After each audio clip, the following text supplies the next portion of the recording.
느헤미야서의 마지막 장인 13장입니다.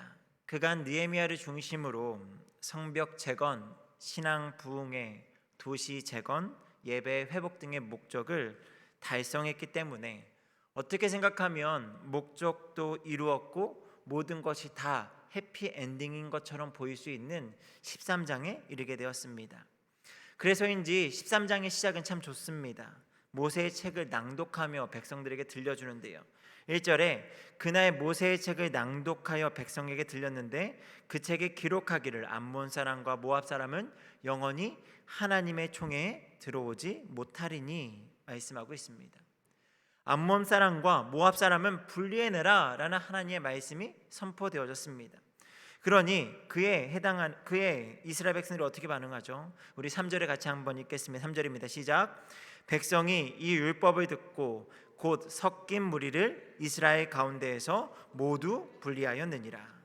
지금 백성들이요, 말씀 율법을 듣고 하나도 빠짐없이 모두 분리해냈다라고 말씀은 기록하고 있습니다.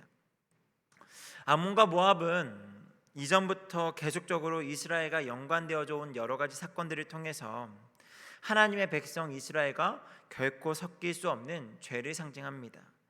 그렇기 때문에 하나님은 분리해내라 라고 말씀하시고요, 이스라엘 백성들은 온전히 순종을 하는데 모두가 다 분리해내는 철저한 순종을 하게 됩니다.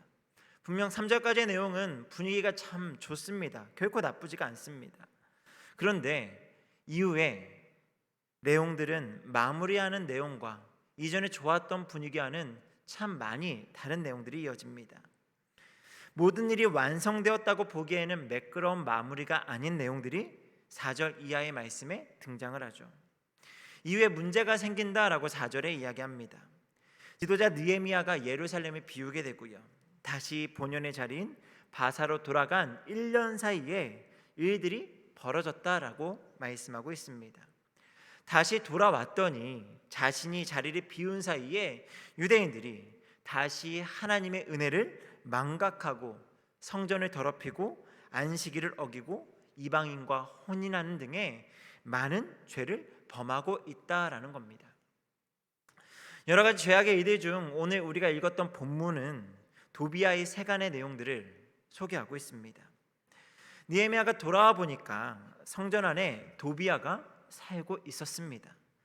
그 흔적들을 발견했다라는 거죠. 있어서는 안 되는 하나님의 전뜰에 방을 마련해서 있어서는 안 되는 사람이 있었다라고 말씀은 기록하고 있어요. 여러분, 도비아가 어떤 사람이죠? 하나님의 성벽, 하나님의 어떤 거룩한 도시를 지켜내는 그 성벽을 재건하는 데 있어서 가장 앞장서서 방해했던 대표적인 사람 중 하나입니다. 암몬 사람이죠. 분명 하나님의 율법에 암몬 사람은 다 분리해내라, 쫓아내라 라고 말씀하고 그렇게 이전의 일들을 행하였는데 그 순종 이후에 암몬 사람 도비아가 성전 안에 방을 자리 잡게 되었다라는 겁니다. 오늘 이런 말씀 안에 주요 인물 세 사람이 등장을 합니다. 느헤미야가 등장을 하고요, 또한 도비아가 등장을 합니다. 그리고 그 사이에 엘리야십이라는 제사장이 등장을 해요. 여러분은 오늘 말씀을 읽으면서 등장하는 이 세 사람의 인물 중 누구와 가깝다라는 생각을 하십니까? 느헤미야인가요? 아니면 도비아인가요? 아니면 엘리야십인가요? 제가 보기엔 아마 이 자리에 느헤미야와 같은 분들이 참 많이 계시리라 생각이 됩니다. 하지만 혹시나 겸손한 마음에 제가 어떻게 느헤미야입니까? 라고 그렇게 자리를 물러서시는 분들도 계실 거라 생각을 합니다. 그리고 저와 여러분 모두 공통적으로 아마 똑같은 생각을 하는 게 있을 텐데, 적어도 이 시간 이 자리에 금요기도회 정도에 나오고 또 온라인으로 함께 예배하시는 성도님들 중에는 나는 최소한 도비아는 아니야 라고 생각하시는 분들이 아마 모두이지 않을까 싶습니다. 맞습니다. 적어도 저도 도비아는 아닐 거야 라는 생각을 하고 오늘 말씀을 계속 묵상했고요, 말씀을 전하고 있는 지금 이 시간에도 저는 도비아는 아니다라고 자신 있게 외칠 수 있을 것 같습니다. 아마 여러분도 도비아는 아닐 거라고 생각을 합니다. 하나님의 은혜를 입고 하나님의 백성으로 살아가는 저와 여러분은 추방당해야 마땅한 도비아는 분명 아닐 것입니다. 그럼 이제 남은 사람은 누가 남았죠? 제사장 엘리야십이 있죠. 엘리야십이라는 이름이 느헤미야 말씀 곳곳에 등장을 합니다.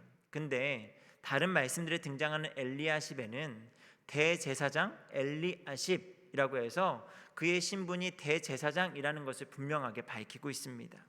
그런데 오늘 말씀에는 엘리야십을 소개할 때 대제사장이라고 소개하지 않고요, 제사장 엘리야십이라고 소개를 해요.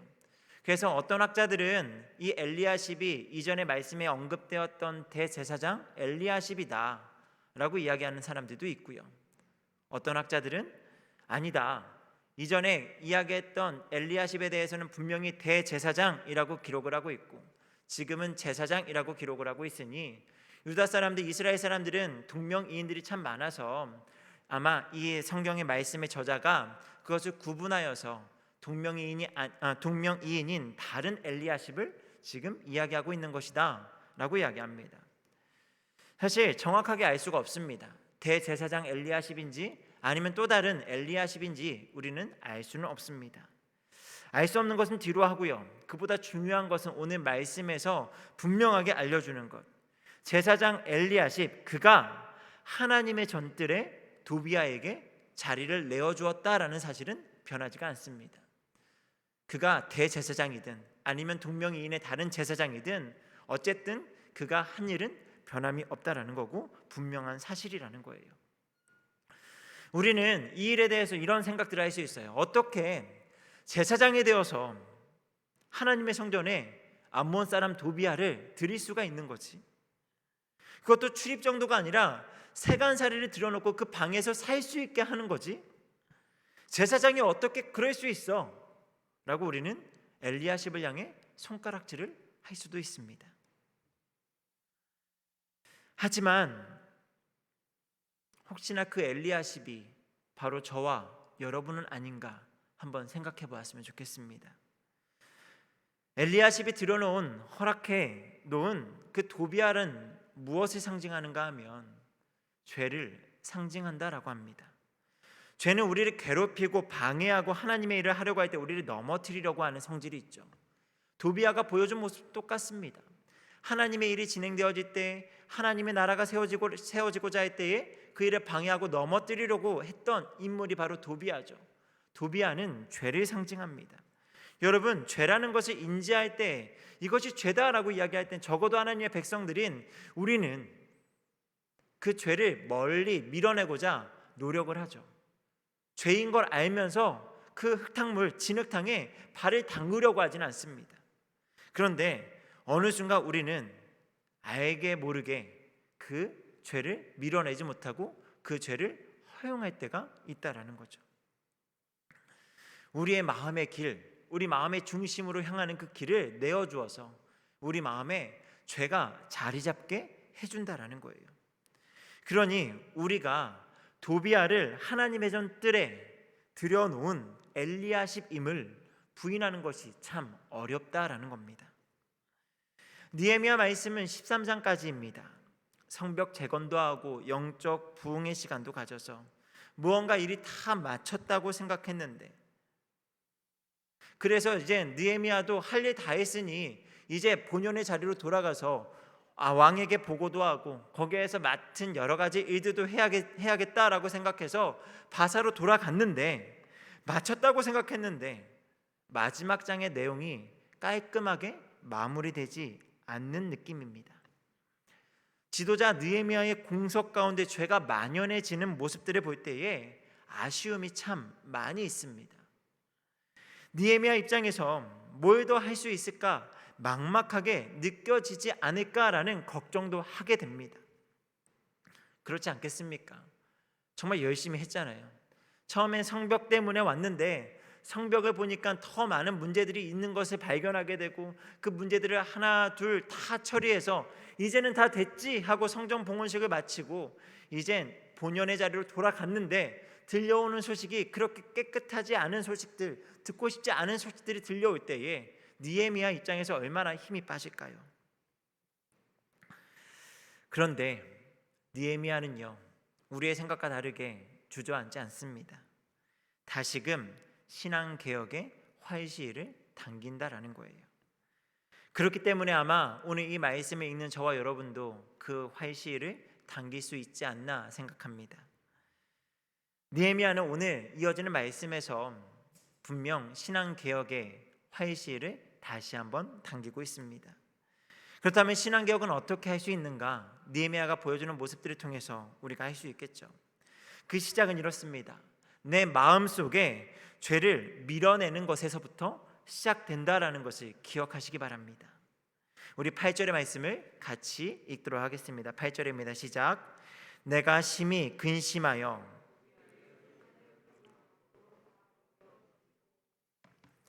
내가 심히 근심했다라는데 그냥 막연하게 걱정하고 근심한 정도가 아니라 화가 나고 정말 어떻게 해야 될지 모르는 그 시기 어린 그런 여러 가지 마음들 가운데 도비아의 세간을 다 밖에 내던졌다라고 이야기하고 있습니다.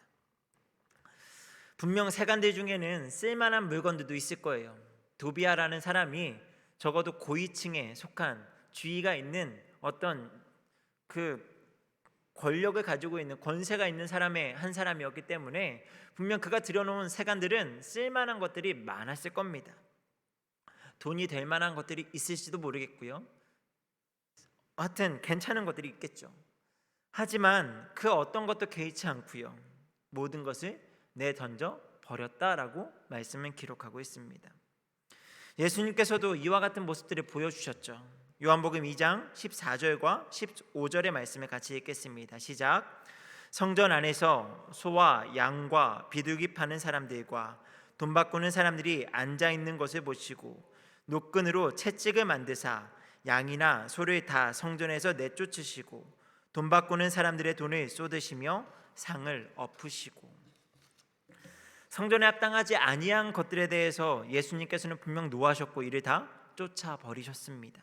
여러분, 우리가 죄로부터 돌이켜 신앙개혁을 이루기 위해서는요, 성전되는 우리 마음에 합당하지 않는 도비아의 세간들, 모든 죄의 흔적들을 지워버려야만 합니다. 그것들을 반드시 던져야 돼요. 그것들과 함께하며 신앙개혁은 결코 시작될 수도 없고 이룰 수도 없습니다. 이어서 해야 되는 것은요, 이제 그것들이 비운다면 신앙개혁의 다음 단계는요, 그 비어진 자리를 있어야 하는 것들로 채우는 것입니다. 그 빈자리를요, 있어야 하는 것들로 채워야 한다는 거예요. 우리 본문 9절의 말씀을 같이 읽겠습니다. 9절입니다. 시작. 명령하여 그 방을 정결하게 하고 하나님의 전에 그릇과 소재물과 유향을 다시 그리로 들여놓았느니라. 방을 정결하게 하고는 그 자리에 있어야 하는 성정 기물들을 제자리에 갖다 놓습니다. 그래서 제 역할을 다 할 수 있도록 도와줍니다. 제사가 드려지게 하고요, 향이 올라가도록 있어야 할 것들을 자리 잡게 했다라는 거예요. 여러분, 우리의 신앙개혁도 죄를 비우는 것, 죄를 밀어내는 것으로 끝이 아니라는 것을 반드시 알아야만 합니다. 우리 신앙에 필요한 모습들을 그 자리에 채워 넣어야 돼요. 우리가 죄를 짓는 데 있어서 시간을 할애해서 우리의 인생 가운데 많은 것들을 내어 놓았다면 그것들을 몰아내고 비어진 그 시간들을 하나님이 원하시는 시간들로 채워 넣어야 한다라는 거예요. 이것이 신앙의 거룩한 습관들을 채우는 것이라 말씀드리고 싶습니다. 하나님께서 우리에게 원하시는 것들로 그 시간을 채워야 한다라는 거예요. 예배를 드리고 싶을 때 드릴 수 있을 때 드리는 것이 아니라 하나님과의 약속된 시간으로 여기고 무조건적으로 드리는 그런 신앙의 습관을 가져야 한다는 겁니다. 이게 몸에 배어 있어야 혹시나 특별한 일, 정말 당황스러운 말도 안 되는 일이 벌어질 때라도 타협하지 않고 예배할 수 있는 예배자가 되는 줄 믿습니다. 작년 한 해 우리는 열심히 큐티를 했죠. 정말 좋은 신앙의 습관입니다. 이것이 교회에서 한 해 하고 끝이 난 것이 아니라 계속적으로 해야 하는 것인데,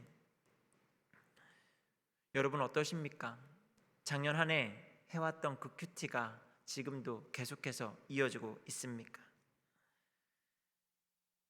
기도와 봉사, 섬김 여러 가지도 마찬가지입니다.